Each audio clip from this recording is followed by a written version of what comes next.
everyone, and welcome to the fifth and ultimate Start Create Cultural Change event. My name is Maria Luisa Laupodi. I'm speaking to you from Thessaloniki in Greece, and I will be your host for this online event.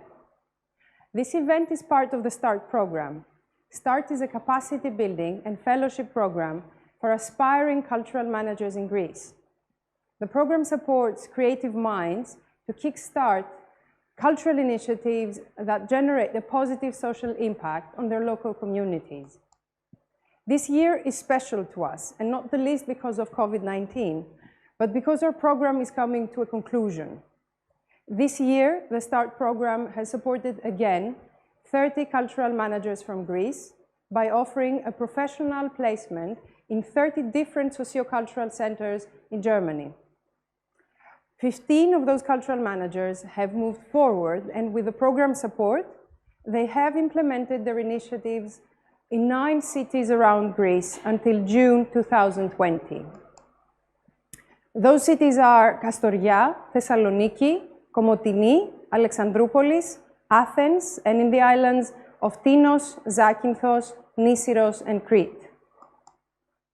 From their original programming, a lot has changed, and many participatory activities have moved online with all the challenges that this has posed. But change is inherent to cultural and human development, and as we saw it through our work for the past 5 years, it can only happen if we decide to see things differently, if we collectively agree on shifting our perspectives. Based on the project's recent experiences, today's event is designed around the topics of adaptability and resilience in the sociocultural sector. Stay tuned, as our speakers will tell you all about it.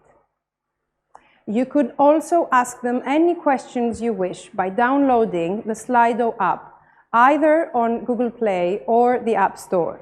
The event code on Slido is #Z429. Enter the code and write your questions. I will take all your questions to my mobile phone and ask them directly to our speakers. So before we go into more details, I would like to welcome our international sign language translator, Spiros Kouzelis from SMILE. Creating an online event offers the possibility to more people from different locations to access the content. It is important for us that such events are also inclusive and welcoming to as many people as possible. So without further ado, let me introduce you to our work.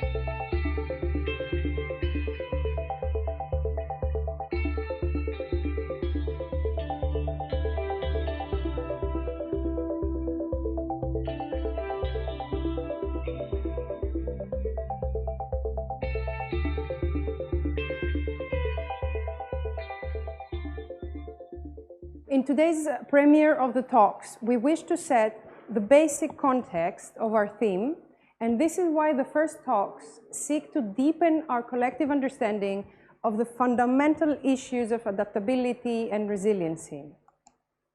2 different approaches on how to navigate uncharted waters and adjust to continuous changes will be presented by 3 prominent speakers who will shed light on how to build a resilient system and incorporate futures literacy principles in the sociocultural sector. Right afterwards, the Q&A session with our keynote speakers will be in a fishbowl conversation format with the 2020 START Fellows to discuss their personal experiences in setting the building blocks of their resilient endeavors. Especially for this premiere, you as an audience can ask them any questions you wish by downloading the Slido app, either on Google Play or App Store. The event code on Slido is #Z429. So let me officially launch the Unlearning Talks and welcome everyone on the virtual stage.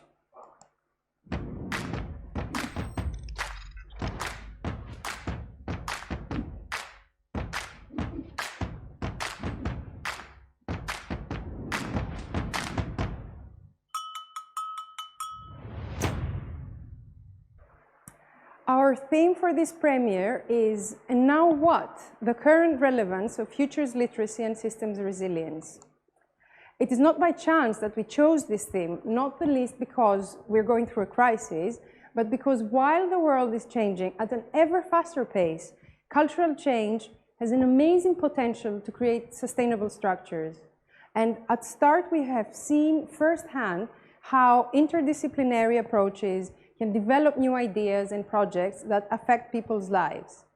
For the past 5 years at START, we have been supporting such efforts and hope to learn and share with our audience even more from this series of talks. I would like to welcome our 3 speakers for today. Riel Miller, head of the UNESCO Chair on Futures Research. Lina Liakou, Managing Director for Europe and the Middle East of the Global Resilient Cities Network, and Epaminondas Christofilopoulos, Head in Greece for the UNESCO Chair on Futures Research at Fourth Praxis. So let's begin with our first speaker. Dr. Riel Miller is one of the world's leading authorities on the theory and practice of using the future to change what people see and do. He's recognized as an innovative and globally experienced project initiator, designer, and manager. He's widely published in academic journals and other media on a range of topics, from the future of internet to transforming strategic processes. In 2012, he was appointed head of foresight at UNESCO, and he has been focusing specifically on the dissemination of futures literacy throughout the UN system and worldwide ever since. So, Riel, welcome to the Unlearning Talks series of the START Fellowship Celebration. Thank you. It's a great honor to be here. Our virtual floor is yours. Thank you very much. I want to start with just a little bit of funk. Can you hear me?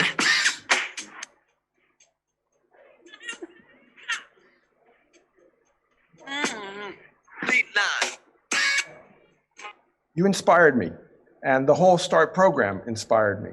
I found it to be really one of the wonderful examples of why Peter Drucker said, culture eats strategy for breakfast, which has to do with the proposition that the way we think, the way we see the world, the way we react to the world has an incredibly powerful effect on the kind of plans we make, but also the way in which those plans relate to the world around us.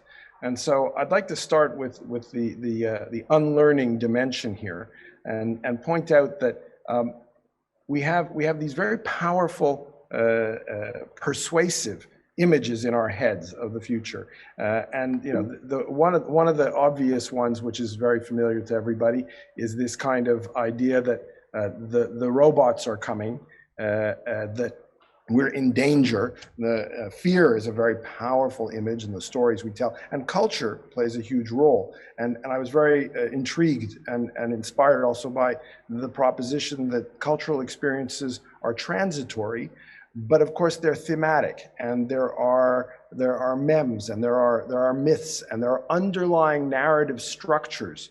The hero, the heroic story, the line that we use, the idea of progress, the way we imagine the future, and the images that we use, such as the one that you already pointed to, which has to do with climate change and the threat that climate change presents for humanity. These images, these ideas of the future influence very directly what we see. And the topic here that I want to try and unpack a little bit to set the stage for a discussion of resilience has to do with this very, it's something that we don't even question. And here I put up an image which reflects in the futures community something that's quite familiar and prevalent, which is the idea that we should be able to be very clever about the future.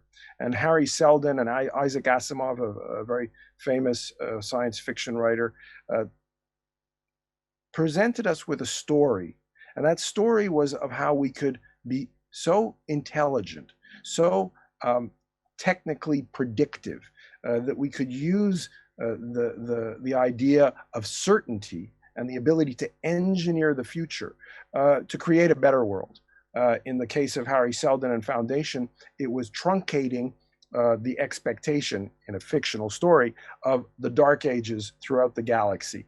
And the idea that a group of technocrats would be able to manipulate history in order to create the kind of breakthrough to reduce the dark ages in the case of Foundation. And what I'm trying to talk about here is that the way in which these stories, and here culture is obviously fundamental, the way in which these stories are carried and reproduced without us even questioning them, where we reproduce, in some senses, a pathology. We reproduce a kind of alienation, distancing, that actually bakes in, that continuously recreates a separation between humans and the world around them, and also the kind of abuses and oppression of racism, sexism, authoritarianism.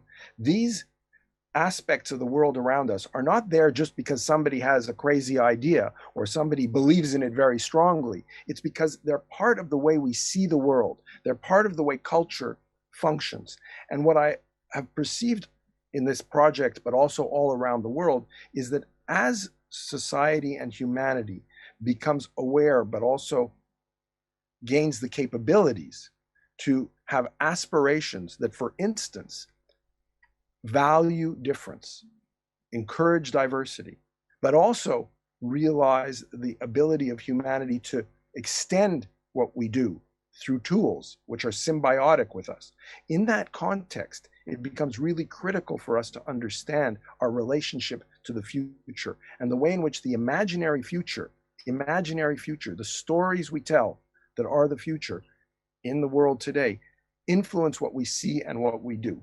So this is in a sense a basic attempt to get better at living with complex emergence.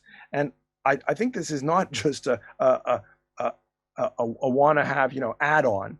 This is actually very fundamental, because if we can't live better with complexity, in fact, it means we can't live with our universe, because our universe is complex. It's not more complicated or less complicated. It's not faster or slower in some senses of the basic underlying emergence and evolutionary character. It's creative. Things happen. Experiments abound. Many of those experiments are completely incomprehensible to us, and we can't even perceive them. So the question becomes, how can we live better with this fundamental characteristic that in the present there is repetition, things that happen over and over again, and that we say, that's the same. That was the same as yesterday. All that concrete that we produce, all those roads, they're repetition, and they're going to be there for a long time. But there's also a lot of difference, and there are many different kinds of difference. And identifying those different kinds of difference becomes one of the aspects, one of the enablers of humanity to live more effectively with a universe that offers us this opportunity of creativity and novelty. So if we try and think about this, we can have some very simple ways of seeing the difference, like in this photo where we can see that they put the highway underground, or we can see where we had plans. Nobody could know before it happened that Brasilia would be built in this empty space that became Brasilia. But we live in this creative universe where conditions exist and ideas happen, and humans can use their imagination. Now, the future is only imaginary. And so thinking about the future requires us to be able to imagine different kinds of futures for different reasons. And that allows us to begin to think about the things that we already know and the things that we don't know. Changes that are inside the system, that repeat from the past, but changes that are outside the system in the sense that they don't yet exist. We have no name for them. We don't have any way to make sense of them, and we can't sense them. So how do we get better at being able to cover the inside in changes, the outside in changes, the inside out, and the outside out?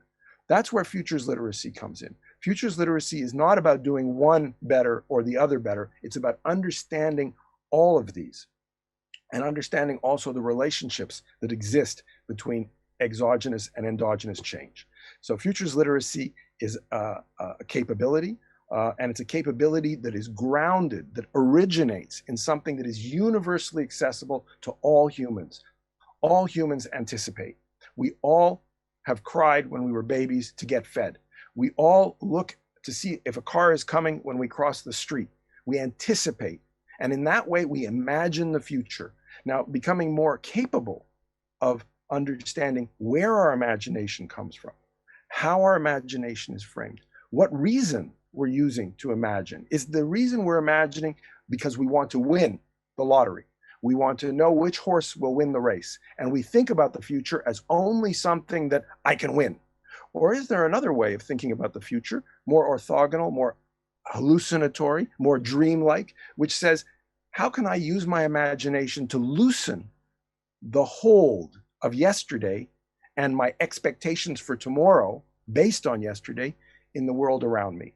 And that's where it comes, the idea of perceiving the anticipatory systems, beginning to understand the different ways and the different methods for imagining the future. The future does not exist in the present. Anticipation does. The form the future takes in the present is anticipation. And that's where it requires a little bit of work, where we have to think this through. We have to examine our underlying assumptions. We have to try and understand how those assumptions create the conditions, the parameters, the frames for what we imagine. We describe those imaginary futures on the basis of assumptions. And the particle accelerator here is the idea that we can make the invisible visible. We can be more aware of these two paradigms, anticipation for the future and anticipation for emergence, and we can walk on two legs. This is a phrase that was used by Mao Zedong, and it referred to the idea of actually the two paradigms, the workers' paradigm and the peasants' paradigm. And we all know that actually it's true that the perspective of people in the countryside and people who were peasants and illiterate and workers who were in the factories in the cities were very different. The cultural reference points, the power structures, the expectations were profoundly different. And what seemed shocking and almost unimaginable to one seems natural and normal and obvious to the other. So how do we reconcile these two different paradigms and work together in the sense of being able to encompass both the closed systems that are the preparatory, the contingent futures, preparing for a crisis, preparing for an emergency, the planning, putting in place a plan, and the open, what we discover, revealing what we did not know, we knew. New sense making and inventing the unknowable. And here's the creative capacity of humans that allows us to begin to go beyond simply reproducing what already exists, and to be able to take an approach which is less about colonizing tomorrow, trying to impose our idea of the future on the future, and acting as if we're the engineers of tomorrow. And if our engineering plan fails, we get very anxious, we're very stressed out, we're frightened, we're defensive, we're in despair, we are prone to conflict, we are prone to doing very bad things when we have that sense of failure and a lack of a future. But with futures literacy, we can begin to overcome this poverty of the imagination, to really harness our imagination in a way which changes what we fear and also how we create our hopes. And I put up this picture of the flat earth to point out that this is not easy, but that it's also very powerful. Meaning, if you have an image of the flat earth, you're frightened of certain things falling off the edge of the earth. When you learn that the earth is round, the things that you're frightened of change. But that's not something, a transition that happens overnight. And it's not a transition that has an obvious point of entry other than experiencing the power of thinking in new ways. And so this is why capabilities really matter. And the difference that a capability like understanding the world around us through experimentation and evidence and hypotheses and openness and embracing complexity is this kind of shift that we can see from the Ptolemaic system, where we thought that the Earth was in the center and the sun went around the Earth, to the Copernican system, where we know that the sun is in the center of our solar system and the Earth goes around the sun. These kinds of changes, in a sense, they seem very abstract. They seem very theoretical. The fact that we know where the sun is does not change what the worker or the farmer will do, or the artist in the morning. They still wake up, they still have their coffee. It's still the sun rising because the earth is turning, and that's something that's constant, and in a sense is not changed by what we know. But in this context, and in the context of a program like START, where cultural transformation, where the cultural world is responding, and I heard in the video that I saw about START how people were inspired by defeat and by failures, how they were inspired by the struggle to become confident, the experience of collective intelligence, and the voyages that they were invited to take. And so this approach to saying, let's be more futures literate, let's understand the future as something that can be imagined for different reasons and in different ways, it changes what we see, it changes what we imagine, it changes what we resist, it changes what we preserve, it changes how we preserve what we want to preserve, and it changes the conditions of change. And just to make the comparison, everybody understands that if there's a society where people cannot read and write, there's one set of conditions. If people learn to read and write, there's another set of conditions.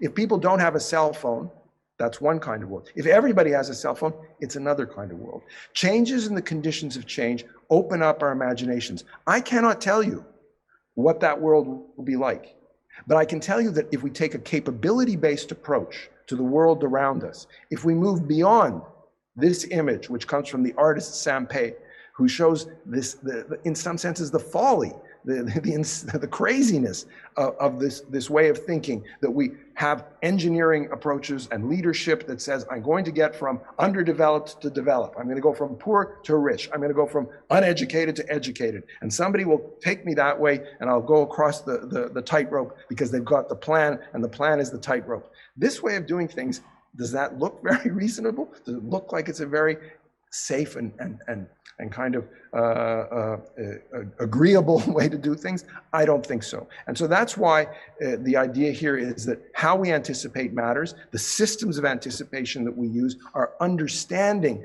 of the role and the power and the nature of the future changes the present. It alters what we see, doesn't necessarily alter what we do, but before we can act and make choices, we have to understand the world around us. And the invitation to embrace complexity is fundamentally an issue of being able to create the conditions for a diversification approach to resilience. And here I want to end on the point about resilience. Resilience can be achieved in a certain way by building fortresses. You build a big castle, you put up your big walls, you defend yourself, you buy insurance, you do the things that will make you immortal. The pyramids in Egypt, it lasts forever. The other way of thinking about resilience, and it has a very strong underpinning in experience, is diversify. Make many bets. Some will fail, some will succeed, some will adapt, and that way we have a diversification approach to resilience. But there's also something related to diversification and resilience that embraces difference. It depends on creativity, and it also is not about permanency, because the diversification approach to resilience is part of transformation. It's not about preservation and making everything permanent and stasis. And in that sense, it's much more consistent. It's much more coherent with the universe that we actually live in. And therefore, I think there's less cognitive dissonance, and it's also more fun. So thank you very much, and thank you for inviting me to speak at the Unlearning series. Thank you so much. It's almost mind-blowing when somebody's trying to, grasp all the themes and the notions that there are in the futures literacy. Thank you for this very interesting presentation. I would like to invite you to take a seat on the virtual stage of the fishbowl conversation, where the two other speakers will join you shortly. So I would like now to welcome Epaminondas Christofilopoulos, head in Greece of the UNESCO Chair of the Futures Research at Fourth Praxis. Epaminondas has a background in physics, environmental studies, international relations, and foresight, and experience in technology transfer and international research collaboration, coordinating several projects in Europe, Asia, the Gulf Peninsula, and Central America, while he has extensively worked in China for over 10 years. Epaminondas is responsible for the Teach the Future Hub in Greece, while he's a certified future strategist, vice chair of the Foresight Europe Network, co-chair of the Greek node of the Millennium Project, and member of the World Future Studies Federation. So Epaminondas, welcome. Your work is very... Hello, thanks. Hello. Yeah, your work is very much focused on scenario building and taking the theory that Riel Miller explained to us in action. In your presentation, you will show us some of these scenarios for our region in Southeastern Europe. And I wanted to ask you, what was the occasion for preparing those scenarios? Thanks, and thank you especially for this amazing opportunity to talk about futures literacy and, of course, a bit about scenarios, and try to tell you a bit more about my idea how we can use the future to achieve resilience. I understand that the focus of the STAR project is to increase capacity of cultural managers in Greece and support them to kickstart cultural initiatives that generate positive social impact. Mm-hmm. So I assume that most of the people here with us today are related with culture and arts, and I will try to demonstrate why I believe you have a special role to play in achieving resilience. Mm-hmm. So Riel has very well presented everything about futures literacy and how we can use the future to achieve resilience and generate meaningful impact, especially during these bizarre circumstances that we experience.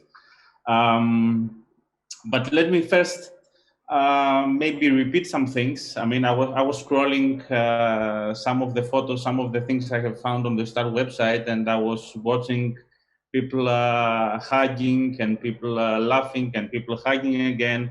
And I realized how different this is what we are experiencing today. We cannot hug, we cannot really laugh together. And we need to just deal with this situation that we are standing in front of our laptops and we try to replicate physical contact, but it's a completely different reality, a future that we couldn't see some months ago. So, I mean, Riel has really explained what futures literacy is about, but let me maybe repeat from my point of view and again, underline that futures literacy is a skill. It's a capacity that we all have more or less developed and a capacity that we can all improve. It's a capacity that helps us imagine the future in a more creative way, more open way, and we can use this capacity first to anticipate, to plan towards a specific milestone, towards achieving resilience, and of course, we can use this capacity to draw hope for emergence. I understand, at least from my point of view, that all this might sound a bit abstract, a bit naive maybe for some people. And to myself also as a physicist, during all my academic years, I was taught that in basic sciences, we have to develop theories, we design experiments, we build scientific instruments, and then we have to test and prove these theories. And any theory should be considered valid only if we can prove it through experiment and through observation. So I'm sure you have heard already the theory of evolution, Big Bang, or the theory of gravity. And you have heard also, I'm sure you have heard about pieces of evidence that confirm their validity. You have heard about fossils and DNA sequencing that provided proof for the evolution theory. You have heard about the expansion of the universe and the cosmic microwaves that prove Big Bang. And of course, you know about falling objects and planetary motion that have proved gravity. So in all these cases, still, and besides all this strong evidence in science, proving anything is actually impossible.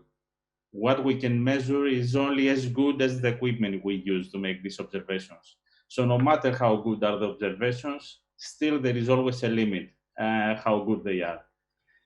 And if this is the scientific practice, generally, this is also the case in future studies. The main difference here is that the future doesn't exist today. So it's impossible to use any instrument to see it.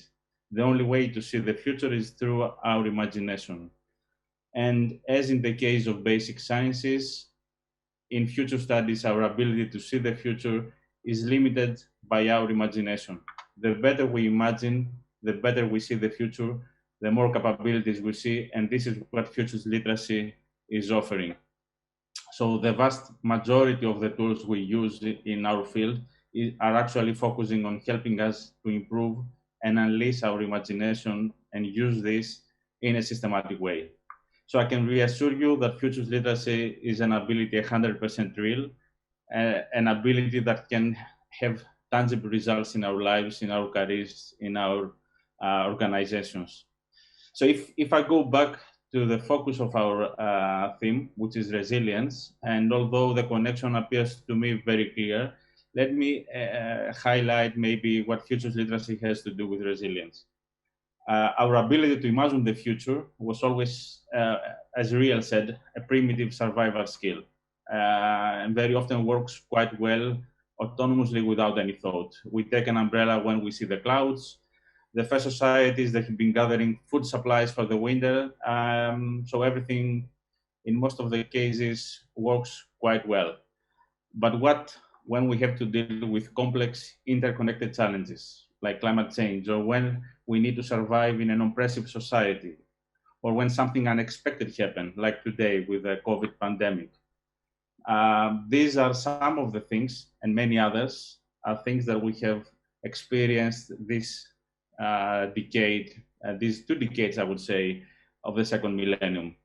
We need to be prepared for the non-preparable, and we need to foresee the unforeseen. The world is changing, as Maria Luisa said, rapidly and in great levels of complexity. So resilient strategies are a necessity for businesses, for policymakers, for individuals. And what better way to achieve resilience by anticipating future developments and be prepared for them? Well, while it is relatively easy to prepare for short-term linear challenges, it's far more difficult to be prepared for longer-term shifts in the social technical system or for the impacts of the exponential technological development and disruptions. So this is the reason why futures literacy and strategic foresight also are in vogue today, because they offer a sound approach to support the longer-term anticipation of alternative futures and for triggering responses to them. But also, and this is also very important, because they could help organizations and individuals to draw hope and navigate in the world with confidence. If I go to the things that Maria Luisa mentioned about some of the things we have done on a local level, one of the cases was exactly, we built some scenarios. That was a project I started in the very beginning working with Lina when she was in Thessaloniki, and that was a case where 5 Balkan cities, including Thessaloniki, they had to deal and address the problem of air pollution. So the cities developed air pollution monitoring networks. They discussed and exchanged best practices. And what we did from our side was to help the cities think about the future in different ways. We explained that you cannot deal and address the problem of air pollution by only taking a very narrow view. You need to see the future of the cities with an open mind. Think of new technological developments that might happen, new social movements, new challenges.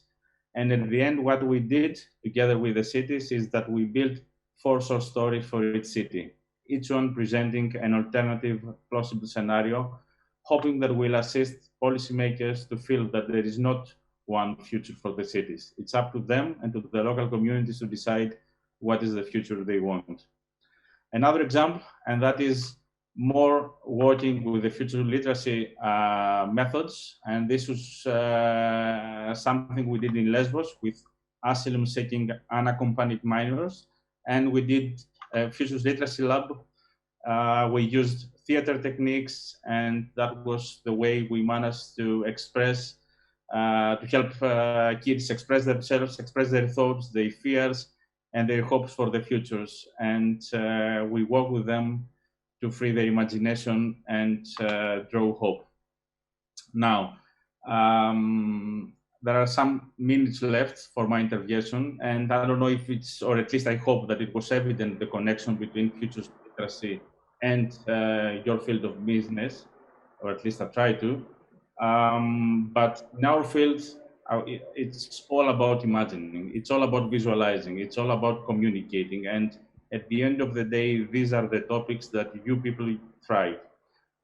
We often seek for your tools, for your methods, theater, storytelling, design. These are the things that we use to set up participatory workshops and also to help people unleash their creativity and their imagination. So at the end of the day, after creating a common vision for the future, it is up again to you people to catalyze social change, to inspire, and to help the society envision a different future. Sometimes I also get the questions about how someone can be trained to become a future practitioner in our field, in the future studies.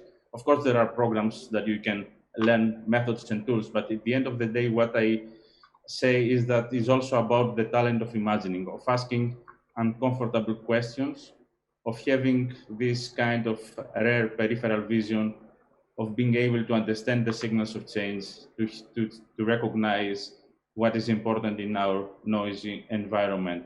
And I believe that these are actually the talents and skills that you people have, and you demonstrated in the START project and those initiatives. And this is exactly the superpower that you should use for helping us also and the society to achieve resilience. Thank you so much. Epaminondas, thank you very much. I think you presented something that is very relevant, and it made a lot of sense in taking the theory into something more actionable. Thank you for your presentation. I would like to also invite you to the virtual stage to take your seat. We have plenty to discuss further, I believe. And I would like to present to you our next speaker, Lina Liakou. So she leads the resilient practice in Europe and the Middle East for the Global Resilient Cities Network, working with the 21 member cities across the region in developing their resilience thinking through long-term city resilience strategies and actionable initiatives. So before joining the network, Lina was Deputy Mayor and Chief Resilience Officer for the city of Thessaloniki in Greece. And as a Deputy Mayor, she initiated collaborations with the European Commission, the European Investment Bank, and the World Bank. So prior to this, she was Chief Executive of the Metropolitan Development Agency of Thessaloniki, which is an inter-municipal company that coordinates national and international research projects. She's an architect and urban designer from the Bartlett School of Architecture in London. So, Lina, thank you for joining us. I know that you are now based in London and wanted to ask you, just to start our conversation, how was the transition from the local work on resilience to the international level? Sure. First of all, thank you very much for the invitation. That's a great question. A short answer is it just increased my appreciation for all the people that work at the local level, because they really fight. They give an amazing fight every single day, and also what they do actually has a direct impact on the ground and to the citizens and the communities. So actually, me going and working at the international level actually helped me understand better how people work at the local level, because also that was I got a better understanding of how this happens in Italian cities or in Spanish Spanish cities or in the UK cities and etc. So again, thank you very much for the invitation. We are a global organization. We are a global network of cities. And we try to support our member cities, almost 97 across regions, to understand and operationalize resilience. So in this context, in the next 15 minutes, I will try to make the case of why resilience is important, and also try to give a hint of what are some frameworks, some tools and methodologies that can be applied in order to understand, assess, monitor, and strengthen the resilience of your city or your organization, your system, your community. And my main focus is a city, so it's the urban scale. But I think these kind of principles can also be applied at the level of an organization or a program, as the ones that your participants are developing.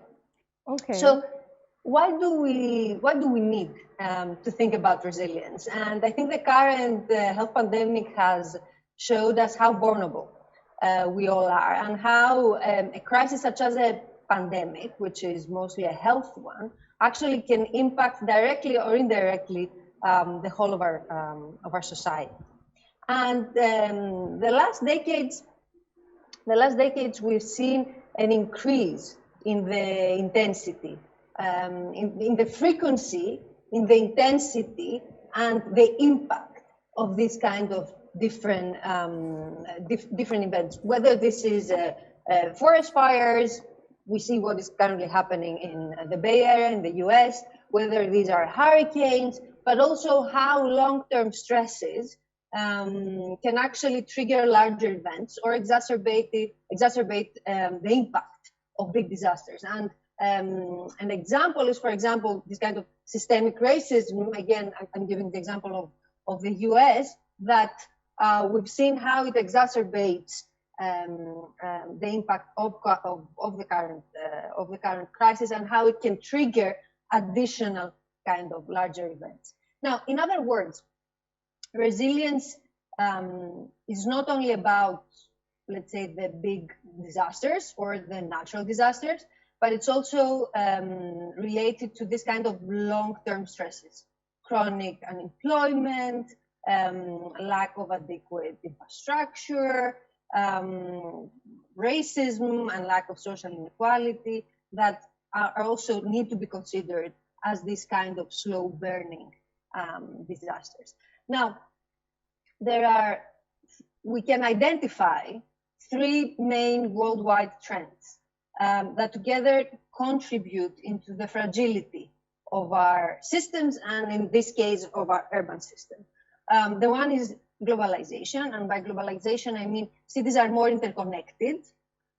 System failure in one city actually can cause a problem in another. And a very basic example is what happened in Italy with the collapse of the bridge in Genoa, and how big impact this had for the local economy in Milan, or how a fire in a city can actually impact the air quality in another one.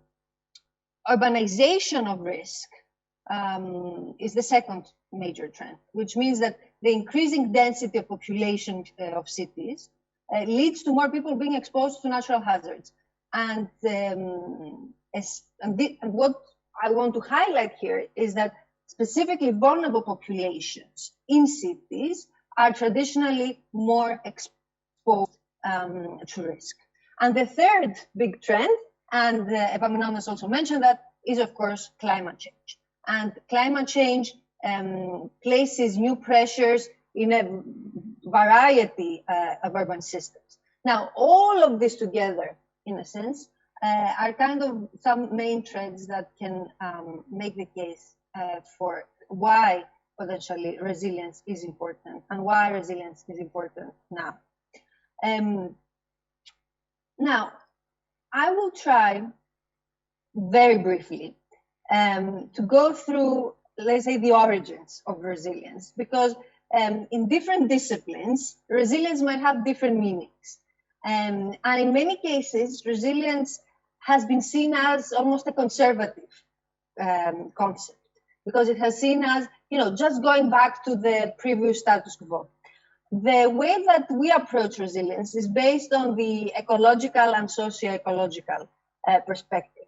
And I want to highlight two things. The one is I take from the ecological perspective the ability of the system to absorb disturbance and self-organize. And I take from the socio-ecological perspective the powerful capacity of people to learn from their experiences and to consciously incorporate these learnings into their interactions. Based on these two,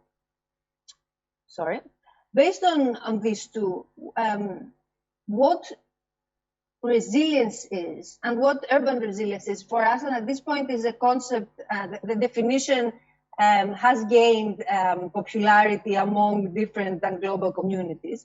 Resilience is a dynamic concept, and it's where a system, rather than simply returning to pre-existing state, it actually changes into a new state, into a better state that is more effective into the altered environment. In other words, a city doesn't just respond to the disaster, but actually learns through this and consciously changes and becomes better. Now, let's try to understand resilience through a very, very simple story. This is actually a plant so in 1990s, the Toyota, the manufacturer, built this plant in northwestern Turkey. This was a plant built just very close to a fault line, very close to a seismic line. And their engineers were very proud because they built a very resilient plant. And indeed, as you can see, the plant didn't suffer any kind of disruption after the almost 7.5 magnitude earthquake that hit Turkey around the end of 1990s. So from some perspective, somebody can say that this is a successful example of resilience. But what is important here is the city that was just next to it was devastated, was completely devastated. Almost 70,000 people died, 500,000 people left homeless. So this city, by definition, was not a resilient one. So the city was not able to resume function. Therefore, the plant also was not able to function, regardless whether it was just standing without any kind of problem. So what I want to say through this example is it is important when we think about resilience, to think about resilience of whom, resilience to what, and resilience of what. And the resilience of whom is important because for us, we want to put people, citizens, communities in the center of the resilience thinking. We don't build resilience for the sake of it. We don't build resilience for the infrastructure and only for the built environment, but actually we build resilience to safeguard the well-being of the people. Now, based on all of this, the definition that we use for resilience is the following: the capacity of individuals, communities, institutions, businesses, and systems within the city to survive, adapt, and grow, no matter what kind of chronic stresses and acute shocks they experience. So this definition, in a sense, incorporates all these different elements that we talked about. Now, how do we assess our resilience? How do we strengthen our resilience? How we build our resilience? And this is where I would like to introduce you to the city resilience framework. This framework was developed specifically to look at the complexity of cities and the core functions that contribute to building resilience. This framework, we call it the CRF, provides a lens through which the complexity of cities and the drivers that contribute to the city's resilience can be understood easily and by everyone. The CRF identifies 12 drivers of resilient cities. Collectively, we usually say that they represent the immune system of a city. What is important here is to remember that all drivers must be present. And although a weakness in one area might actually be compensated by a strength in another one. And altogether, they can be used to assess to what extent the city's resilience and try to identify the critical areas of weaknesses or of strength and try to understand how a particular project potentially can contribute to the city's holistic resilience. I will try very quickly to go through the different drivers. So first of all, the health and well-being. This is the basic, is how a city can provide for its citizens, for its inhabitants, its basic needs. Shelter, food, energy, health. The second driver is the economy and society. Again, it's the social and financial organization. Here we see the communities element. Here we see issues around social stability, justice, economic prosperity, which means providing economic opportunities for all. Then you have the infrastructure environment, which let's say is the traditional approach towards city resilience. It's the infrastructure, it's the different assets and the critical services, and how you ensure continuity in all of them. And last but not least, and usually this is one of the most critical drivers for resilience, is leadership and strategy. Is how we can ensure that we have an effective management, how we ensure that stakeholders and communities are part of the discussion, and how we can ensure that we have a data-driven, long-term, and integrated planning approach. Now, the CRF is an easy tool. It's not super analytic, and it's not super data-driven. What is important and the value of this tool is that it gives you quickly an understanding of the interdependencies of a system. For example, the pandemic, we can say that the entry point would be the driver around providing health and health systems. But actually, if you draw a line from there, you can connect with multiple other drivers that the pandemic has impacted, are elements that the city has shown strength and being able to respond to the pandemic, and others that the city failed to respond. This is the framework is also a quick way an easy way to communicate with others. And in Thessaloniki specifically, we use this as a participatory tool. So we use it to talk with seniors, to work with students, to discuss it internally with our different agencies, and again, very quickly make people understand about the holistic approach of resilience. Now, how do we know if we are building resilience? And this is where I would like to introduce you to one of my favorite kind of elements of resilience, which is the resilient qualities. A resilient system exhibits certain qualities that enable them to withstand, respond, and adapt more readily to shocks and stresses. Sorry, I skipped a slide. And these are the 7 qualities, and you can use them almost as questions as you design your own program or project. For example, is this reflective enough? Which means, do you have the processes in order to learn of what is happening critically assess what has happened and take this learning into, as you design, for example, the next phase. Is this robust enough? Does it mean that it doesn't break?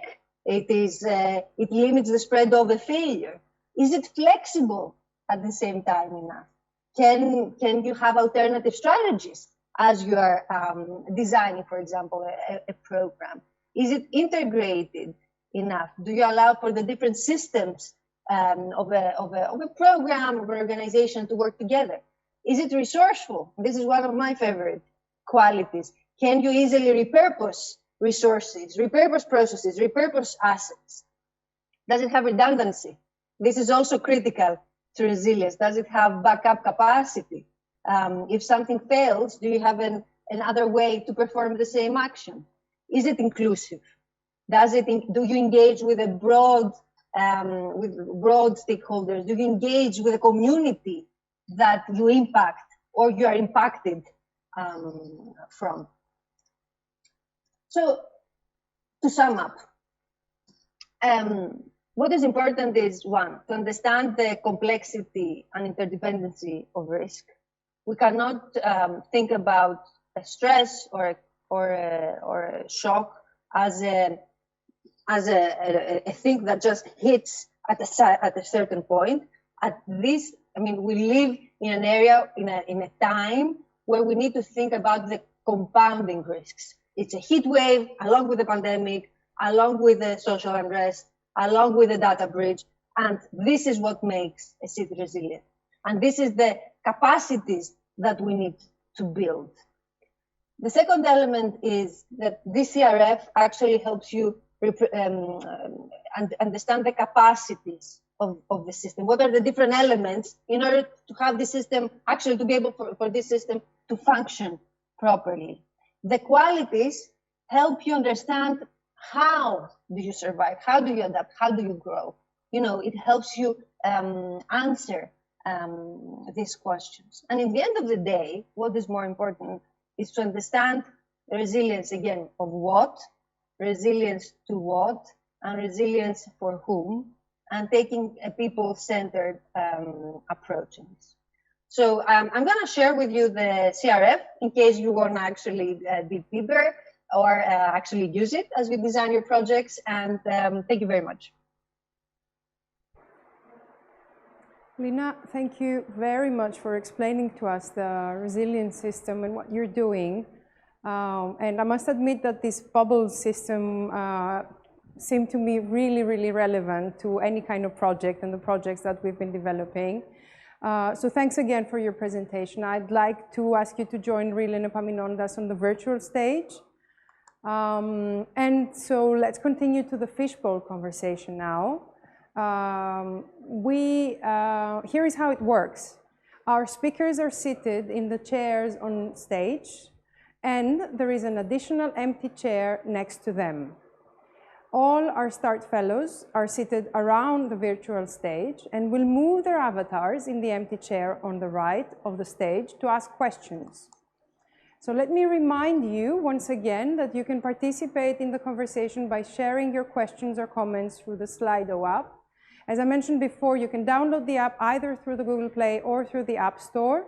The event code is #Z429. And you can pose your questions by posting them on Slido, and I will convey them on your behalf to the keynote speakers. And we have already quite some traffic, so please continue sending any questions.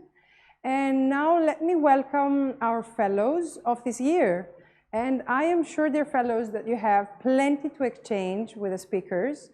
But please allow me to start with a couple of questions myself, because as I said, it's really, really interesting. So my first question is addressed to Riel Miller. Riel, you have explained to us what is futures literacy and how it affects decision-making for humans and at policy level. In the START program, we have been building up capacities for cultural managers, and in turn, they have been building capacities for their communities through innovative use of arts and culture. How can this special capacity, futures literacy, be introduced in programs like ours, or those of civil society organizations who tackle practical, everyday problems? Thank you very much. That's an excellent question. It's interesting to think about this from the point of view of capabilities and to make the comparison to reading and writing. In other words, let's say, and it's pretty obvious, that you would expect that when a community learns to read and write, that it would be able to do things that it could not do before. But of course, we all know that if you're going to introduce reading and writing, it will take time. It's a generational thing. And the capabilities of a young person who learns to read as a child and somebody who learns to read as an adult will be different. So the issue here around futures literacy is really one of thinking about scaling it up over time and understanding that initially people will be very unaware of some aspects of how they use the future and why they use the future. And in particular, I think the issue of the cultural side of things, which says, for instance, strange or artistic or iconoclastic images of the future, ideas of ways of presenting the future. Well, we don't have time for that because we're in a panic about some crisis. At a practical level, what we've been doing at UNESCO is we've been running futures literacy laboratories. These laboratories are on the ground practical experiences where people learn by doing. And by starting out that way, very gradually, we begin to illustrate and empower people to themselves have their own futures, their own idea of the future, but not only as some utopian or ideological target, but also as something that says, you know, let me just give you a very banal example. When a person falls in love, it can be all of a sudden, it can be over time, but when they fall in love, their idea of the future changes. And that idea of the future changes what they do in the present. And then if you fall in love and you stay with the person, you also learn continuously that what it means to love somebody changes. And that's one aspect of the idea of futures literacy here, is that our idea of the future is not fixed, that it needs to be fluid, it needs to change. And I would even include here something which I think is uncomfortable and difficult in our societies, which is mortality, which is that things end. The experiments and even whole systems and ways of living and being come to an end. And sometimes, you know, that's tragic and we miss it. Sometimes certain things come to an end. Let's say women not having rights. And that comes to an end. Women can have a bank account. And the old system comes to an end and it's gone. It's over. So when we do futures literacy at a practical level, developing it through learning by doing and collective intelligence on the ground, people become aware of things that they can let die, things that can disappear. They become aware that their imagination is not just about choosing the horse that will win the race so they can be winners. And this is a very profound change, but it takes time to diffuse throughout the society in the same way that learning to read and write would take time to diffuse throughout society. So we have to distinguish at the practical level that you were talking about the different stages and steps of becoming a more futures literate, more creative community, more comfortable with complexity. But it starts by doing. It starts by organizing people on the ground. I hope that answers your question. Yes, you've answered very well, and I really liked your example with love because it's really practical. I mean, it relates to everyone, I guess. Thank you so much, Riel. I would like to ask a question to Lina. In your presentation, you explained to us the city resilience framework, and I was wondering in which of the 4 areas of drivers do you consider cultural work to fit best? If at all, I mean, if there is one that fits better than another one, or can it be a horizontal power? And actually, how can cultural organizations at the end of the day help cities solve long-term social pressures? Thank you. That's a good question. So if we want to be very frank, the urban resilience practice hasn't, or until recently, hadn't shown enough attention at the cultural sector. And this is obvious because if you see the CRF, there is no actual mention of culture. That doesn't mean that actually through the work we did with our cities, that cities themselves identified culture as an important element. They either connected it through a specific proxy, let's say, driver, and I think creating cohesive communities, even issues around social justice and economic opportunities. I think this, we might say that this is closer to culture, but in the end of the day, the best way is to see culture through a more holistic approach and actually try to connect it almost with all 12 drivers of the CRF. And I think you can do it, whether this is related to the built environment, the natural environment, or more importantly, stakeholder engagement, effective leadership, which is super crucial. Okay, thank you very much. I had the impression that it can actually relate to various drivers, but it's clear how you explained to us. Thanks a lot, Lina. And I would like to ask a more local and maybe practical question for Epaminondas. You have experience from the region and you have been working on scenarios, as we just heard you say, for different cities, including Thessaloniki, Nicosia, Skopje, Sofia, and Tirana. So how are these scenarios affecting decision-making at local level? I mean, you gave us the example of air pollution. And what do those forecasts reveal for the cultural sector? Maybe there is no such direct connection, but for us it's important to understand, from a different perspective, how those scenarios affect decision-making.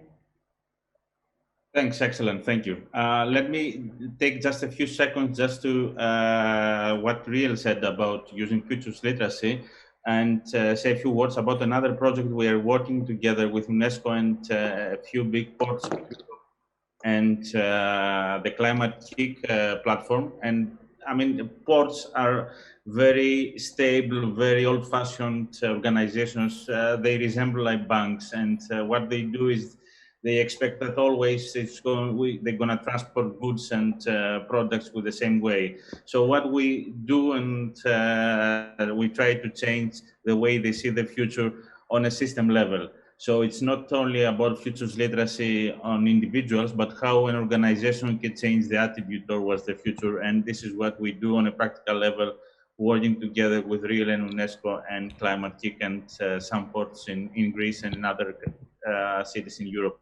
Now, as regarding scenarios, which is a quite traditional method in strategic foresight, by using the scenarios, and especially in the case of that project, it was actually to demonstrate that you cannot discuss about air pollution if you don't consider the world system, as the future can evolve in different ways. So we can have electric cars, maybe a new strong ethos combined with conscious consumerism, or new energy sources, or new economic models that could change completely the linear projection of what we see today and project this to the future. So it's up to us to work together with policymakers and expand this vision of the future. So this is what we do with the scenarios. And what we did in that case, we built 4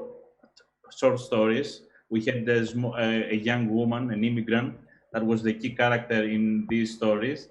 And we also considered some uncertainties, how open will be the society, if we're going to have the same economic model or the economy will be completely transformed.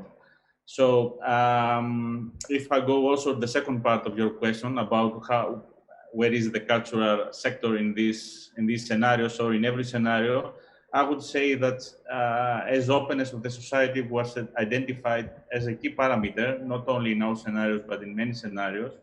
Your activities and initiatives, like those supported by START, are substantial towards the direction of openness and for building this new ethos of a society more concerned towards environment, towards human rights. So what future we're going to see, it's very much related with the work done within initiatives like the initiatives you are supporting. Thank you.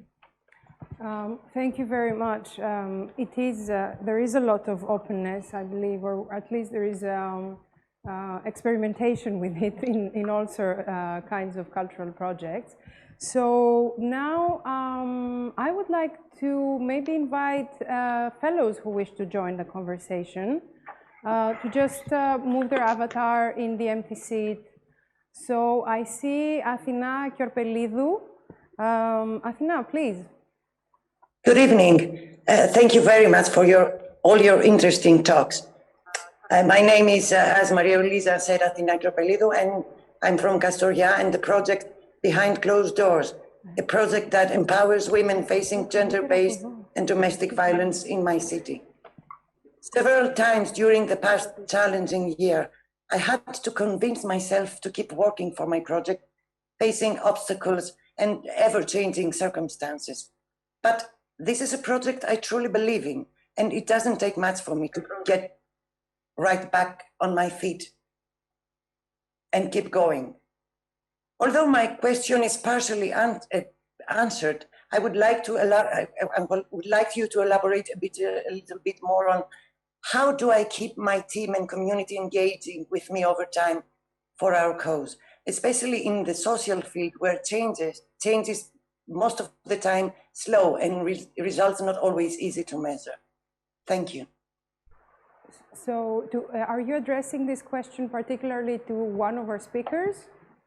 Well, I heard about the resilient policies and I was thinking perhaps, Lina? I don't know. Yes, Lina, it would be nice, I think. Okay, Lina? Thank you. That's not an easy question.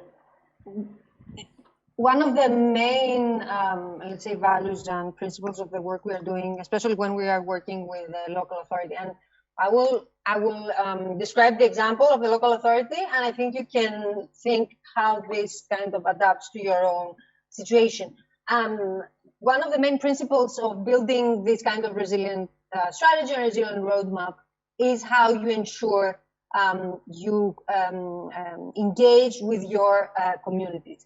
And for a city, what is important is how we ensure they engage with communities that are not usually, the traditional actors that participate in, the active citizens that usually come to the different kind of events or when somebody asks for something, like an open call, but actually how you nudge these communities that don't even care what the city does, or they don't follow the news, or they don't even know who the mayor is. Which means that you need to alter your process. You need to alter the methodology. You need to alter the way you talk, even the narrative. Especially for a city, this is very important to alter and change the narrative and the discourse. The second kind of important kind of value here is that it's not just engage them at the beginning, to understand what are their problems, but actually how you keep them around the table from understanding the problem to actually implementing the solution and all the different phases in between. Because at least from the local authority perspective, there is a tendency to include citizens at the beginning, and then when the project is starting to be implemented or even start the design, they just they forget about them. So I don't know whether any of this for you makes sense. Try to understand. Great, thank you. So thank you very much. Thank you very much for your answer. Okay, thank you very much, Athina. Maybe another fellow. I see Stella Anastasaki joining the stage. Stella, please.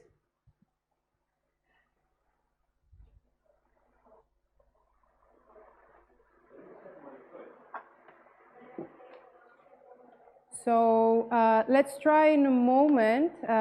Maybe there is a sound check. Maybe we can. Can you hear me now? Oh yes, now we can. Okay. Stella, thank you. So Pericles will wait. Good evening, everybody. Thank you for the inspiring talks. I'm Stella Anastasaki, based in Thessaloniki. And the past few years, I've decided to focus my energy in developing inclusive practices aiming to enable the accessibility of people with visual impairments in the experience of getting in contact with art and culture in general. This was further developed and elaborated this year through the START capacity building program, and we managed to render accessible part of the museum space and the collection of the Moments Museum of Contemporary Art in Thessaloniki. As you can all imagine, developing inclusive tactile applications in a period that do not touch was our new reality, was a big crisis that we needed to overcome fast and with efficiency. And no one could have expected that such a pandemic would strike. So as it hit us in our soft spot, as we say, there were many challenges that we needed to deal with in order to keep this going. So my question has two parts, and is the following, and is addressed to everybody. I don't know who could answer this. Taking into consideration that coronavirus is still spreading and the cultural and the social sector has taken a great hit these past few months, even museums are cutting personnel or ceasing their operations. What is your opinion and advice related to the resilience of newly introduced initiatives that haven't been already established or formed? Is it a good idea to proceed with the formation of an initiative that is focused on the field of socioculture at the moment, since all these obstacles do exist? And what is usually the factors that we, the new project managers, usually do not consider when we are assessing risks before the initiations of our projects? Thank you. Okay, so who would like to take this question? I can give a little thought on it, Yeah. including the question, I think, of motivation. Mm-hmm.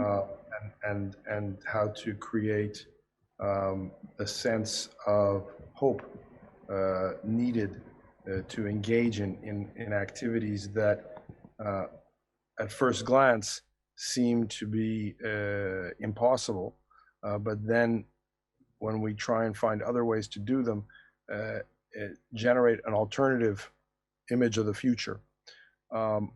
One of the wonderful things that I think is happening now is that instead of global or distance being a relationship of the far away coming to the local, so people going to a theater from more or less far away, or people in a meeting like this one coming from different parts of the country or different parts of the world to a particular place, we're now, the local is coming in directly from anywhere, and you can be local and global in a completely different way. This opens up a potential for changing the relationship to investment in time and in carbon, and offers a kind of provocation. Do we compromise and give up on what we care about? Meaning, okay, we're going to have video relations, we're going to have telepresence, and it's going to be superficial and meaningless. Or do we say, not at all? The challenge here is to be inventive and to recreate what we care about, but not necessarily in the same form. And we can see that historically, this is very often the case, is that initially, it looks like we're going to substitute one thing for another. And in technology, because they're tools, and tools are things that humans use, if we use the tool in one way and we get a new tool, we tend to use the new tool just like the old tool. So the famous example from economics is the typewriter and the computer, where the computer replaced the typewriter, but in fact, it was a nightmare for many, many people. But then 5, 10, 15, 20, 30 years later, the typewriters disappeared, but also the way the typewriter was used has disappeared.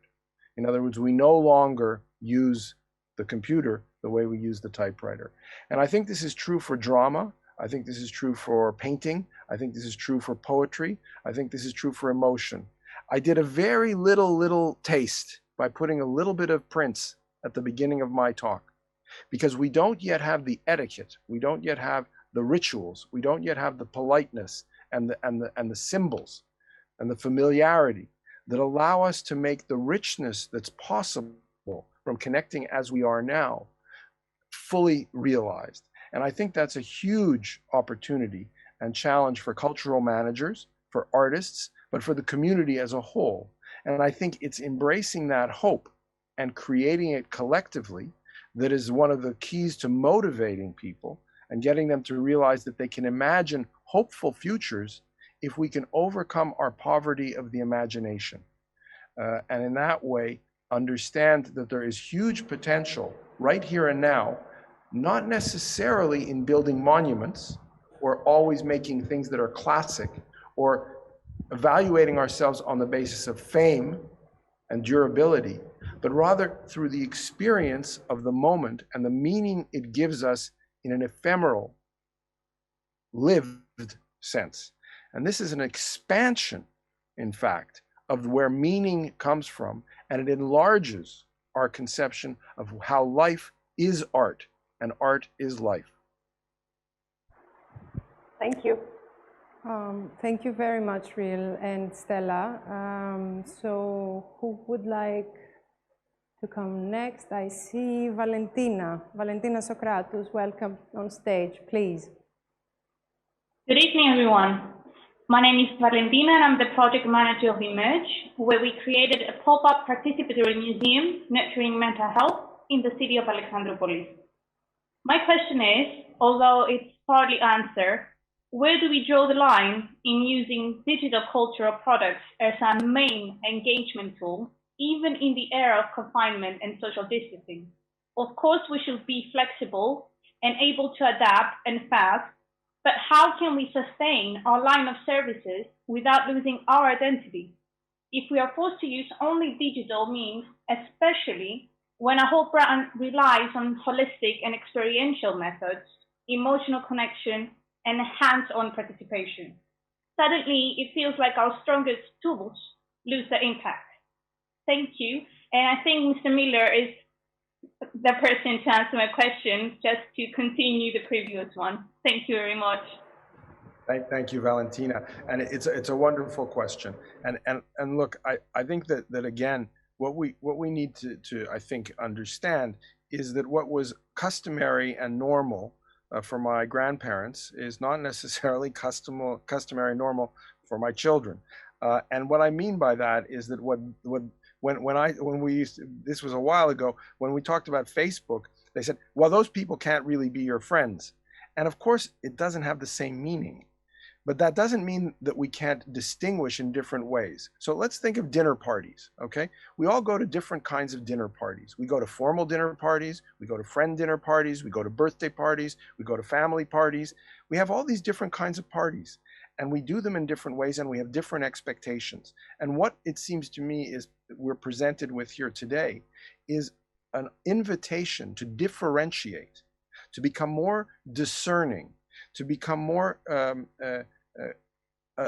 alert to the qualities that distinguish different types of relationships. And instead of investing in a kind of monoculture, everybody must come to the cinema, everybody must go physically to the museum, or the opposite, we should only be doing it virtually. What we have here is an opportunity to think about augmented reality, virtual reality, spontaneous connectivity, smart mobs, pop-ups, as you mentioned, and in that sense, expand the vocabulary of human interaction to increase the ability to be ourselves and to find different ways of expressing ourselves in different contexts. And it also, it seems to me, provides us with an opportunity to keep the past alive, but not just in the way of a monument that has been anointed by the government and say, this is the monument that everybody must believe in, but in fact to create legacies that relate to each of us. In augmented reality that becomes recorded, we're going to have the possibility to leave traces, legacies of all kinds, but we're not experienced with that. And we also have this idea that we should make things that are immortal, whereas one of the greatest gifts is to no longer be a weight on future generations, to liberate them, to be confident that future generations will do their own thing. So all of this, I think, is very, very exciting and makes for a huge opportunity. Does that make sense to you? Yes, and if I may, one of my first thoughts, and I agree with what you said, is how do we find the funds? Because augmented reality is expensive. Or I believe in using multiple and different tools in multiple and different means, even if up close or by distance. But for me, what better works is the combination of all of that. So if suddenly you are deprived of half of them, do you still do the same job? Look, it's a crucial question, and I have to, this is so. I put my economist's hat back on, and one of the things is that value, the way in which we define value, things that are valuable, the value of your relationships. So there's a challenge today, I think, which is pretty obvious, and maybe it's even one of the biggest challenges of our time, is that financial capital is only one way of thinking about value and capital as something that has value over time. But there's natural capital, there's human capital, there's social capital, meaning the ability to recognize that the intergenerational learning that is now possible because, for instance, schools are closed, is something of huge value. I was just having a conversation this morning about with a large multinational corporations saying, how can we create incentives for our employees today? They're not impressed by getting an extra car or by having an extra gym pass. And I said, well, the children are at home now. What if the benefit in today's world is to help with homeschooling, to create new ways of adding value in context, in the community? And I think that relates very much to the kinds of projects that you're managing in this project, because they are about bringing the community together to identify things that have meaning and value for you. And you're absolutely right that many of those things don't have money attached to them, but that doesn't mean that they aren't about the quality of life and the quality of well-being. Thank you. Thank you very much, Valentina and Riel, for taking on two almost questions.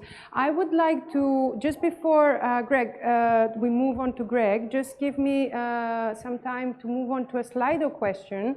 And it's coming from a member of our audience, Ilias Kastritis. And I would like to ask this question on his behalf to Epaminondas Christofilopoulos. He's asking, how could plausible scenarios influence the strategic choices of Greek organizations? Well, thank you. Well, I mean, I can bring many examples in this discussion. I mean, we live in Greece, and you live in Greece, and we can see some strategies that some political decisions that take place every day, that there are obvious problematic. I mean, we have an ongoing discussion for many decades now about the retirement system, and that is not possible to finance it on the future, and we make discussions and we take decisions, and after a couple of years we realize that still these decisions are not enough.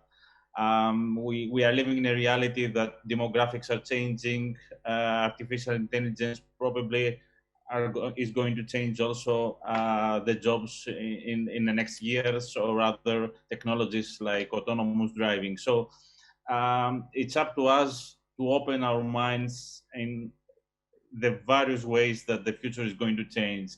It's up to us to question these policy decisions and ask for better and more open-minded strategies that will take into account all these changes that they are not hidden, are here already. We can see them. So scenarios are going to play or trying to play this role. And of course, scenarios alone cannot change the minds of policymakers. We need to collaborate with people like you to create this common vision. So after we create or after we found ways to discuss and open our minds to the future, then it's up to us to work together with you people, to be together, to work together for this common vision and build a strategy, a resilient strategy to achieve this future. So scenarios is just one tool, is not a panakia, but this is what it's about. And what we have done so far, we also use different techniques. So we have used scenarios, but then what we did sometimes is that we took those scenarios and we built serious games. So we ask the policymakers to play a role-playing game so they can actually experience this scenario, because what is difficult is to become emotionally engaged with the future that it is presented in the scenario. So we try to use techniques. Playing games is one technique to be emotionally engaged. Do other things also. So yeah, I don't know if it was clear or I tried to draw some light to your question. Thank you very much, Epaminondas. I'd like to take another question from Slido towards Lina this time. How do we advocate, says the question, for more investment in sociocultural work as part of pandemic stimulus and recovery efforts linked with economic and health recovery? So I think what is important to be able to articulate is what is the direct and indirect impact that the investment will have and how it will support. So it's actually both being able to make the connections, even if from the first kind of thought they seem very far-fetched, but actually being able to trace the impact and trace who will be positively impacted, and then being able to actually articulate how and how many. And that's the biggest challenge, of course. And we know it is a challenge, especially if you need to put numbers, but you need to be able to show that you have an understanding of how many are being positively impacted. And it doesn't mean financially positively impacted, but actually how you improve the well-being of the communities, how you improve the physical environment or the natural environment of the city. So again, being able to understand how your own action can have this kind of ripple effects and being able to articulate that, well, maybe this will help as you articulate why it makes sense for this investment to be included into the COVID recovery. In general, I think COVID has shown us that especially the social and economic fabric of the city has been massively impacted. And we also have seen the focus around social cohesion and social equity. We see that as a priority. We're talking about a just transition, whether this is climate, around economic opportunities for all. So I don't think that, when we talk about economic recovery from COVID, we mean no social cultural projects. I think on the contrary, it has been elevated as important priorities. Okay, thank you, Lina, very much. So I would like to get back to you, Greg. Hadjiioannidis, your question, please. Hello, everyone. Thank you so much for this very interesting talk. I do have a question. I'm Greg Hadjiioannidis. I forgot to introduce myself, and I'm the creative director of Nisirio, a project about developing creative and sustainable practices to live with the plastic waste on Nisiros Island.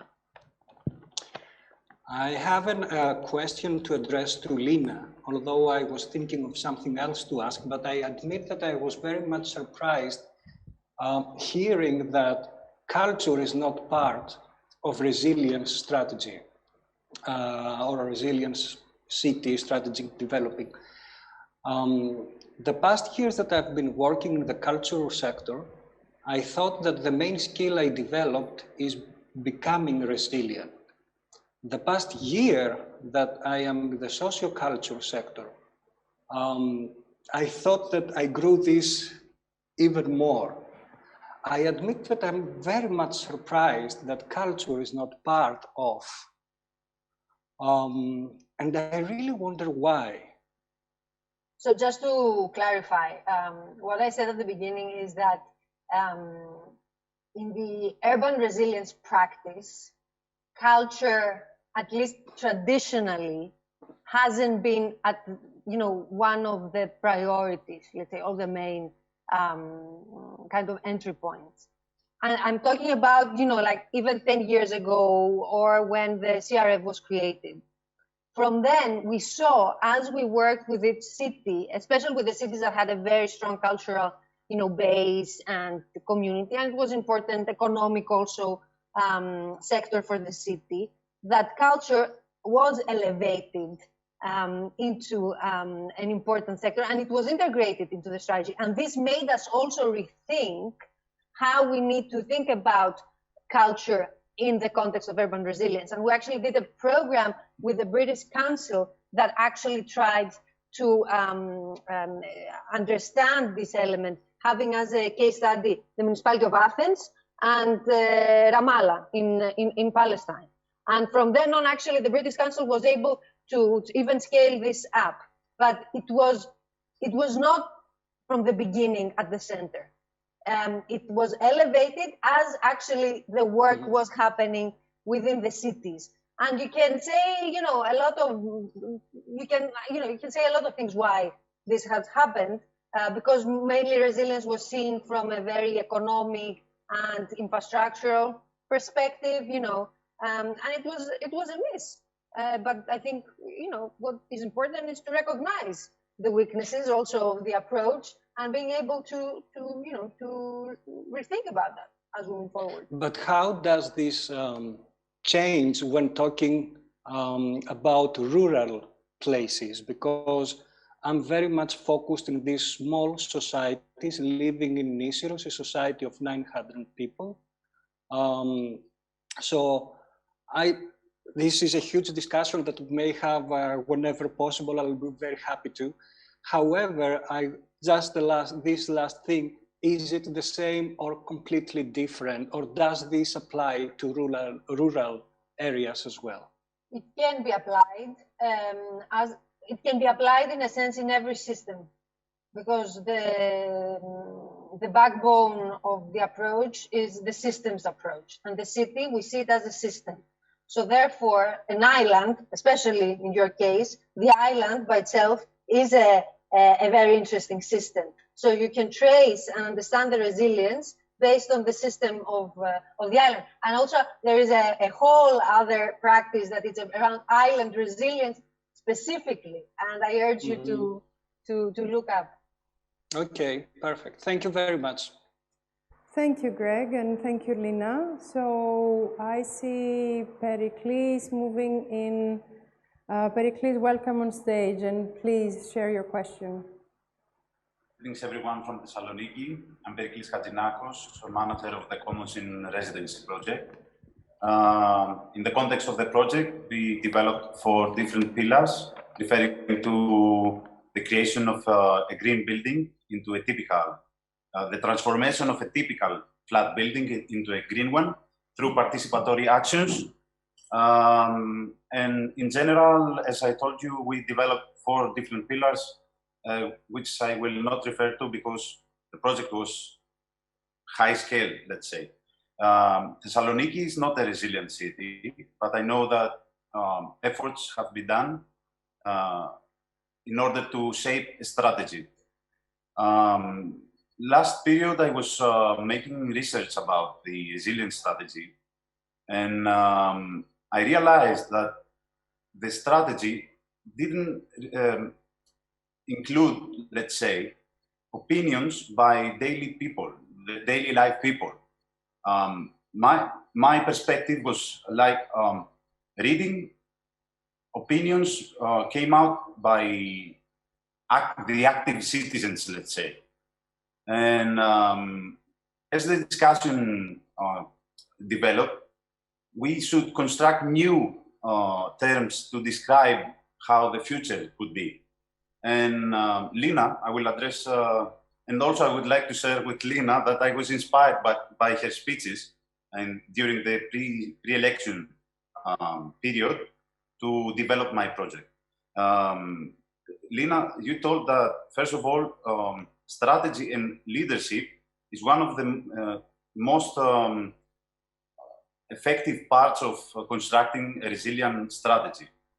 And today's local government of Thessaloniki doesn't have as a priority to continue that effort. At least it seemed that it was not a priority. First of all, I would like to ask you if the resilience in general and the strategies to be followed have to be made by following a top-to-down approach. And secondly, you referred to that into the construction of the resilience strategy, you have to question what to what, of what, resilience of what to what, for whom. And I would like to question by whom. Isn't it the by whom element very important? The participatory processes must be somehow spread to the society in order to construct a strategy. Okay, so you posed a lot of issues and a lot of questions. So I will try to take them one by one. First of all, thank you for the feedback. I think feedback is always welcome. The resilience strategy of Thessaloniki, which I led, was the first actual holistic planning process that the city had ever taken. It was not perfect, and this makes sense that it cannot be perfect, but it was the first attempt, and it actually left a legacy within the administration that you know, we see how it has been used, even if the current administration doesn't have, you know, climate change or resilience or this kind of more holistic approach as a priority. But there is a legacy and there is an institutional knowledge that was created and until now and was spread within the agencies of the city. The second element is, I mean, we went to almost, I think, 15,000 people out there. We went to people that had no idea who the mayor was. So I don't agree. I will disagree with your point that we engaged with the usual suspects. We actually consciously tried not to, and that's why we try to be very creative in how we go beyond, you know, the traditional workshop-y kind of thing. So we went to the elderly centers, like we tried to engage with people that were never even considered doing it. Now, the element that one of the biggest challenges for building a resilient city, and you know, the strategy is just a vehicle, it's not the end. The important piece is how you build resilience and you institutionalize resilience within a city administration or within a city. The strategy is just a roadmap. One of the biggest challenges is continuity in the face of political transition. We've had in the network almost 70 transitions. A lot of them were successful, which means that the new administration actually built on the previous one. Some of them took time, and you know, let's not try to predetermine even the current one, because it takes time for administration to understand what they need, what are their assets, and what actually can help them and what can't. I agree that the political transition is a difficult element. This is why it is important to ensure that what you do is connected with the other also stakeholders within the city. You know, in our case, we worked a lot with the academic institutions. We worked a lot with other municipalities. We worked a lot with other organizations, such as the one that the Paminondas is leading. And still, there are a lot of organizations that, you know, continue the work or even use the resilience strategy as a baseline when they, you know, they design new projects or they apply for EU funding. And I really know that this resilience strategy, even if the mayor doesn't want to say that publicly, is being used constantly when especially building programs and funding proposals. Okay, thank you very much for your question and your answer, Pericles and Lina. Who is next? Let me see. I see Christina Christoforou, Livani. Welcome, Christina, on stage. Please state your question and to whom you're addressing it to. Thank you very much, Maria Luisa. Thank you very much, everyone. And I can express how honorable it is to be digitally among all of you today. So I'm Christina, and I've been the project manager of Talk, which is a project implemented in Zakynthos, where we try to explore ways to dismantle different forms of oppression collectively. So when you think of oppression and when you work on dismantling oppression, there is a key word coming in your mind, and this is inclusion. And when I think of inclusion today in Greece, I can't overlook of the unfortunate circumstance incident in Moria, where the camp was burned a couple of days ago.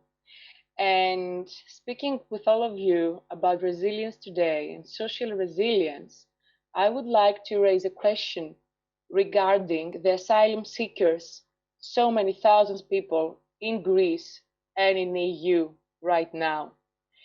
And my question is, when we dream of this future, when we try to imagine anticipatory scenarios, what are the fears and what are the hopes?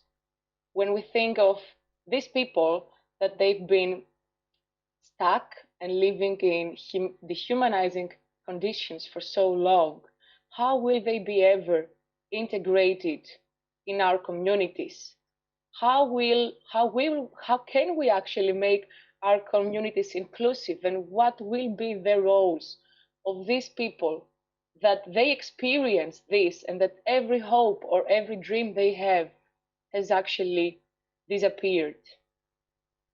Thank you very much. If any of you wants to answer, it would be an honor. The first try. Thank you for the question, which is a very important one. I think one of the issues here is the words tolerance and the words kind of the integration or assimilation or diversity are very difficult ones. That we're facing a situation in today's world where the need to understand difference and the ability to understand difference is relatively limited. And it's in part because the proximity, it's in part because of the mobility, it's in part because of the way we construct our social relationships in our communities. And I think that there's a really very basic challenge to humanity today, which is what I referred to previously. It's not, for me, the question of imagining some utopia where everybody's kind to everybody else and where somehow everybody is happy because we have decided that this is the way for people to be happy. The issue here is a more difficult one, and in some senses one of greater maturity for our species. Our species does not display great maturity.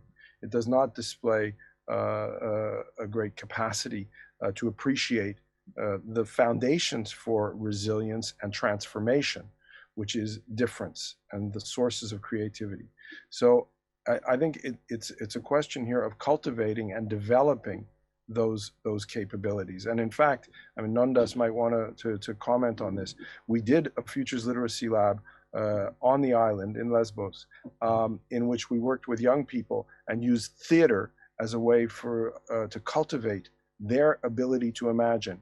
This doesn't address the problem of people's fears of each other, of the fear that we have of difference, of the way in which we think difference is a problem or a threat. Whereas difference is the source of resilience. It's the source of transformation. But this is a very fundamental and powerful shift that in many ways goes in against the experience of industrial society, the experience of scale economies, the experience of national homogenization, the creation of national languages, the creation of national identities that are the dominant ways of thinking about the world today. So we're very distant, I think, at the moment from being capable of genuinely moving beyond the fears and the hopes of a very narrow way of thinking of what it means to be human. But there are ways of making that practical, and it sounds to me like your project about being able to identify those differences that make people frightened and helping them to overcome their fears is exactly what we need to do. Thank you very much. Thank you. Thank you very much, Christina and Riel. And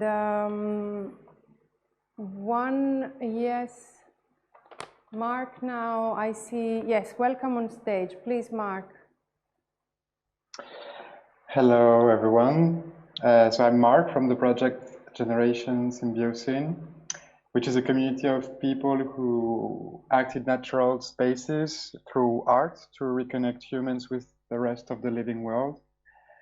As a project meant to be run horizontally, which was not really the case in the past few months, and in the spirit of transformation rather than preservation, as Riel brilliantly put it, and I agree very much.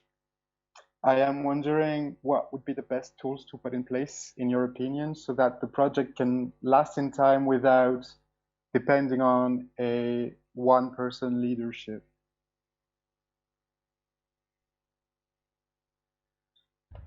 You want me to try an answer to that one? Sure. Well, I think that there's always chemistry and chance, and I think open source is also crucial. In other words, allowing people to take it and change it and make it their own becomes fundamental, and that's where again this comes up against the scale economies issue and the homogenization and the credit system. Oh, I had 1,000 hits, I had 10,000 hits. This is my project, etc. So it is, I think, a question of design and the design principles that we follow to create something that stays alive by being let go of. And so this is also true, I would say, for the point about transformation that you raised, which is that I can only say that we're in transition. I don't know what the transformation is. I mean, to me, that's the definition of transformation. You cannot know in advance. And so here it's an issue of making it meaningful so that people can make it their own. After that, it comes alive. And by the way, it walks off and goes in a different direction, and it's no longer yours. So to me, that's the way to make something dynamic and living. I don't know if that really answers your question, but it's the kind of attitude that I like to take. Thanks a lot. Okay, so thank you, Riel, and thank you, Mark. I would like to move to a Slido question from our audience. And with that, I would like to close our fishbowl conversation. The question is, I sometimes wonder why we need to even imagine a future that will not become real. And I would like to ask you for a comment, each one of our keynote speakers, to close this beautiful conversation and evening.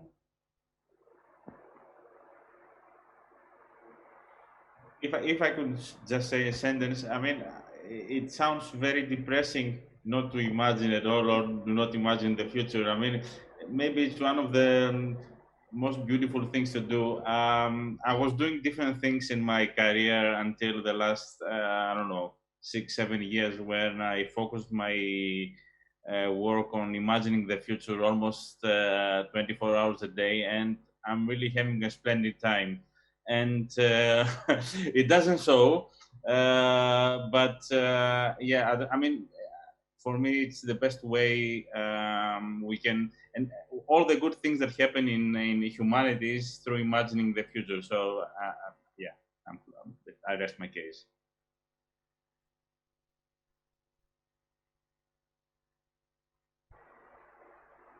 Oh, okay, are there any other comments from Riel or Lina? Just two things. One, I mean, what is important is to understand the present and understand also, you know, what are the big trends, what is happening, and try, you know, it's not a matter of like predicting of the future, but it's actually, you know, what, especially in resilience, you build resilience and it needs almost a generation to actually, you know, strengthen a system or strengthen a city. Therefore, you know, you cannot build it for today. It doesn't make any sense. It's going to just be obsolete. So, you know, by necessity, you need to understand these two elements. And the second, which is very practical, today the European Commission published a report, which is strategic foresight for resilience in terms of recovery from COVID. And it actually highlights the importance of foresight in building the resilience of the continent and how, you know, we need to do that, which I think also it will give a different kind of push, both into the resilient kind of space and into the foresight.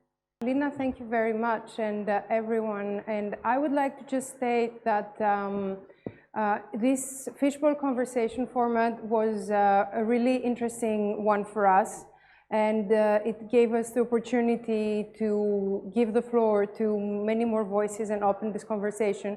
And I'm also very happy, and I'd like to thank our audience for posing the questions and giving us more, you know, content to discuss on. So I would like to thank once more all of our speakers for joining us and participating at this fishbowl conversation. It has been a real pleasure having you at the event, and we hope this conversation has inspired you as much as it has inspired us. Also, thank you, dear fellows, for your contributions. I wish you all the best for your future endeavors and congratulate you once more on your work for the past year and the impact you have managed to create amidst challenging times in your local communities. Your experiences can act as inspiration for other people's dreams, as we heard from our speakers. Thank you for being with us in today's special event.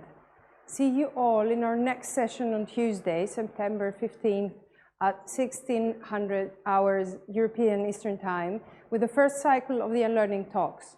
If what you heard today sounds interesting, stay tuned for our upcoming cycle, Coping with Emerging Crises, Challenges and Trends.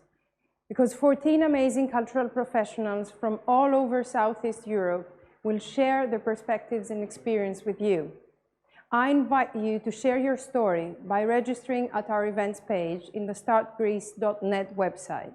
Until then, stay safe and join us on social media.